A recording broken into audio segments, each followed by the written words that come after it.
Je note le niveau de difficulté du CRPE. Dans l'exercice 1, on avait des questions calculatoires, il fallait pas se planter dans les calculs, des questions sur les fonctions, des questions ici avec une subvention, donc des calculs de proportion, proportionnalité, avec des pourcentages. Allez, là, on est sur une difficulté de 5 sur 10, pas de grande difficulté particulière, mais il fallait pas se planter dans les calculs.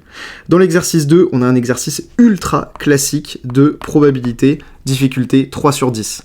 Dans l'exercice 3, un calcul de volume, d'accord, une augmentation en pourcentage. Ensuite, on a ici, hop, un calcul également de pourcentage ici, un calcul ici avec des vitesses, là on avait ensuite un Excel, et ensuite on avait des calculs, hop, de médiane et de moyenne, ok. Bon, l'exercice n'est pas ultra difficile, mais il est super long, donc difficulté 7 sur 10, il fallait pas s'en mêler les pinceaux.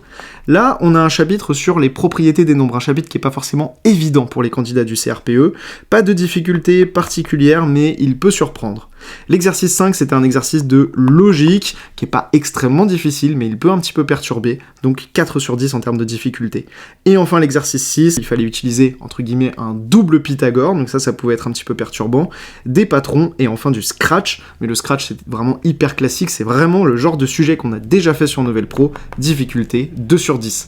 Un sujet qui n'avait pas de grande difficulté, mais qui pouvait sembler très long, parce qu'il y avait beaucoup de questions, notamment dans l'exercice 3, alors si tu as besoin d'entraînement, clique sur le lien dans ma bio, et on commence ta préparation au CRPE dès aujourd'hui.